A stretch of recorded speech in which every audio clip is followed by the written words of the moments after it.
मेरे YouTube page astro Naresh पर आपका स्वागत है। नमस्कार, मैं हूं नरेश कुमार। सबसे पहले उन दर्शकों का धन्यवाद जिन्होंने पेज को सब्सक्राइब किया है, पेज के वीडियोस को शेयर कर रहे हैं, लाइक कर रहे हैं और कमेंट बॉक्स में हमें अपनी राय भी लगातार भेज रहे हैं। दोस्तों, आज के वीडियो में गोल्ड और सिल्वर की मूवमेंट के ऊपर बात होगी। अगले हफ्ते में गोल्ड एंड सिल्वर की क्या स्थिति रहेगी, इस पर बात करेंगे।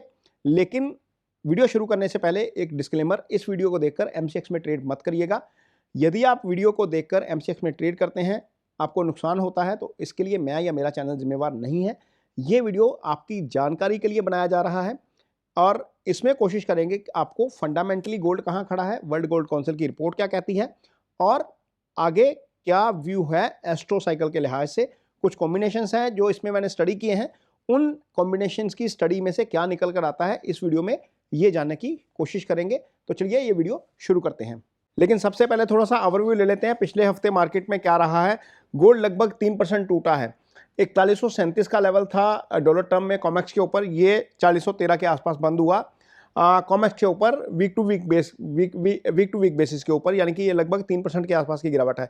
सिल्वर में रिकवरी दिखाई, सिल्वर ने शानदार रिकवरी थी, ये -0.44% नीचे बंद हुआ और ये $48.34 के आसपास की क्लोजिंग है। ये लगभग इसी लेवल के आसपास था पहले भी, मीन थोड़ा सा 48.50 से ऊपर था, तो बिल्कुल माइनर से गिरावट है इसमें, क्योंकि नीचे से रिकवरी बहुत शानदार आई है। इसी बीच दो चीज़ें मेजर हुई हैं जब हम ये वीडियो शूट कर रहे हैं उससे पहले। एक तो वर्ल्ड गोल्ड काउंसिल की रिपोर्ट आई थी जिसमें गोल्ड की डिमांड और सप्लाई को लेकर चीज़ें हैं, वो शेयर करेंगे साथ में। एक चाइना ने बहुत बड़ा स्टेप ले लिया है। आज 1 नवंबर है। चाइना ने गोल्ड के ऊपर डोमेस्टिक कंजम्पशन होती है उसके ऊपर वैट लगा दिया है। वैट की जो दर है नॉर्मल चाइना में 13% रहती है हर चीज़ के ऊपर, तो ये 13% का वैट चाइनीज़ कंज्यूमर के लिए सोने को महंगा बना देगा। चाइना दुनिया का सबसे बड़े कंज्यूमर्स में से एक है। इसका मतलब अब ये है कि यदि चाइनीज़ कंज्यूमर को सोना खरीदना है, या तो उसे ETF के रास्ते जाना पड़ेगा क्योंकि फिजिकल गोल्ड के ऊपर ही ये वैट लगा है, या तो उसे कोई और रास्ता ढूंढना पड़ेगा। मीन्स ये अब फिजिकल गोल्ड की जो डिमांड है वहाँ पर हो सकता है कम हो जाए, ये 13% लगभग 13% महंगा हो जाएगा। तो ये चीज़ें अब उसके लिए थोड़ी सी टफ हो जाएंगी। लॉन्ग टर्म में लगता है कि गोल्ड की डिमांड चाइना में अब कम हो सकती है कुछ हद तक। कितनी कम होगी और इसका बाजार के ऊपर क्या असर पड़ेगा, ये सोमवार को देखेंगे। सोमवार को हो सकता है कि थोड़ा सा इस फंडामेंटल रीज़न के कारण नेगेटिव खुले। दूसरी पॉजिटिव खबर इसमें यह है कि जो सोने की मांग है क्वार्टर ऑन क्वार्टर बेसिस के ऊपर, तिमाही को यदि हम काउंट करते हैं तो ये 3% बढ़ी है, ये 1313 टन हो गई है। ये वर्ल्ड गोल्ड काउंसिल की रिपोर्ट है और ये अब तक की सबसे ऊंची क्वार्टरली डिमांड है। यदि हम इसको प्राइस के हिसाब से करेंगे तो क्योंकि गोल्ड की कीमतों में तेज़ी आई है, तो ये 44% बढ़कर 146 अरब अमेरिकी डॉलर पर पहुंच गई है। यदि हम ईयर टू डेट डिमांड की बात करते हैं, साल दर साल डिमांड की बात करते हैं, तो जनवरी सितंबर 2025 तक कुल मांग जो रही है टोटल सोने की 3717 टन रही है। ये वर्ल्ड गोल्ड काउंसिल की रिपोर्ट जो है वो समझ आती है। लगभग 384 अरब अमेरिकन डॉलर का जो है इसमें पैसा लगा है। जो इन्वेस्टर्स की मांग है, सबसे बड़ी चीज़ इसमें क्या हुई है, हम ETF की बात कर रहे थे, जैसे चाइना वाला मामला हुआ है, तो 222 टन ETF ने खरीदारी की है पिछली तिमाही में। अब ये जो पार्टिसिपेशन है ना, फिजिकल गोल्ड और ETF, ये बढ़ रही है। बैंक तो खरीद ही रहे थे, सेंट्रल बैंक तो खरीद ही रहे थे, लेकिन अब ये बढ़ रही है और इस तिमाही में जो सिक्कों की मांग है वो लगभग 300 टन से अधिक रही है। इसका मतलब सिक्के भी बढ़ रहे हैं, ETF भी बढ़ रहा है। सेंट्रल बैंक की यदि हम डिमांड करते हैं, बात करते हैं, तो सेंट्रल बैंक की डिमांड की जो है वो पिछली तिमाही 28% बढ़ गई। मीन 220 टन की खरीदारी सेंट्रल बैंक्स ने की है। तो ये खरीदारी यदि हम ईयर टू ईयर कंपेयर करते हैं तो पिछले साल से लगभग 90 टन कम है। पिछले साल इस अवधि तक 724 टन का सोना खरीदा गया था सेंट्रल बैंक की तरफ से, अब 634 टन का खरीदा गया है। हालांकि वर्ल्ड गोल्ड काउंसिल की रिपोर्ट कहती है कि इसमें जो ज्वेलरी की डिमांड है उसमें 10% की कमी आई है, क्योंकि जो रेट्स हैं वो बड़े हैं, इसके कारण थोड़ा सा ज्वेलरी की डिमांड कम हुई है। तो ज्वेलरी की डिमांड कम हो रही है, ETF की डिमांड बढ़ रही है, सेंट्रल बैंक गोल्ड ज़्यादा खरीद रहे हैं। और यहाँ पर यदि ज्वेलरी की डिमांड कम हुई है पूरे वर्ल्ड में, तो अगली जब रिपोर्ट आएगी वर्ल्ड गोल्ड काउंसिल की, जो चाइना में वैट लगा है 13% के आसपास का, उसके कारण हो सकता है ज्वेलरी की डिमांड थोड़ी सी और कम हो जाए, क्योंकि चाइना सबसे बड़ी आबादी, भारत और चाइना जो है वो दो बड़े कंज्यूमर हैं आबादी के लिहाज से भी, गोल्ड की डिमांड के लिहाज से भी।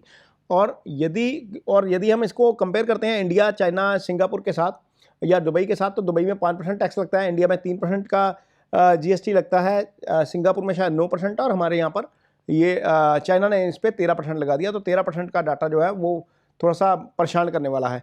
और यदि हम इस वीक का इम्पोर्टेंट डाटा को देखेंगे कि यूएस में क्या होने जा रहा है, तो 3 नवंबर को रात को 7:30 बजे इंडिया टाइम के हिसाब से उनका job opening and labour turnover survey आएगा। इस टाइम के आसपास को जरूर ध्यान में रखिएगा। 7:30 बजे मार्केट में कुछ ना कुछ मूवमेंट आपको देखने को मिल सकता है इस डाटा के बाद। यदि आपकी पोजीशन है तो थोड़ा सा इस समय ध्यान में रखेंगे।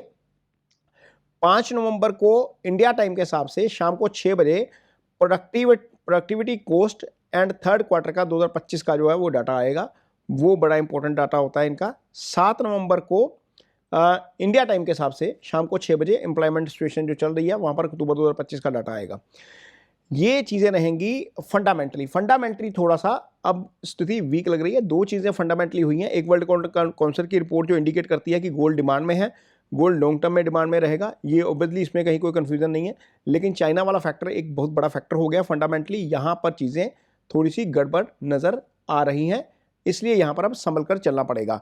यदि हम नवंबर के इवेंट्स की बात करते हैं तो नवंबर में 1 नवंबर को मंगल अनुराधा नक्षत्र में आ गए। ये शनि का नक्षत्र है, ये सुबह 8:28 पे हुआ है। 2 नवंबर को वीनस जो है वो लिब्रा में आए हैं, यानी कि तुला में आए हैं दोपहर को 1:21 पर। 3 नवंबर को सूर्य आए हैं सूर्य आएंगे विशाखा नक्षत्र में दोपहर को 3 बजे, लगभग 3 बजे। 7 नवंबर को शुक्र स्वाति नक्षत्र में आ जाएंगे 9:13 को शाम को।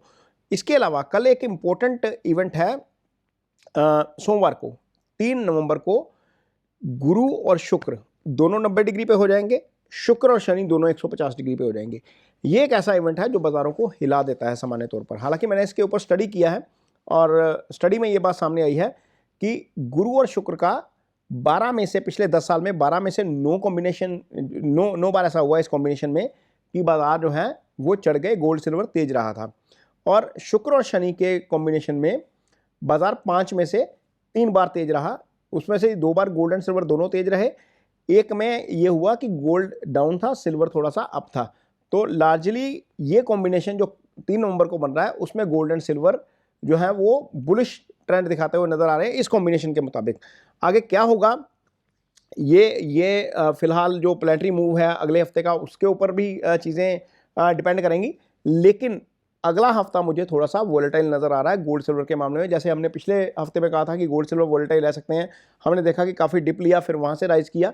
इस हफ्ते में भी यही स्थिति रह सकती है। हमें पहले 2 दिन थोड़ा सा संभल कर चलना पड़ेगा। हो सकता है 3 नवंबर को कुछ ना कुछ हलचल देखने को मिले चाइना के कदम के कारण हो सकता है कि थोड़ा सा डाउनसाइड आए, डाउनसाइड खुले या फिर नीचे से रिकवरी मार जाए।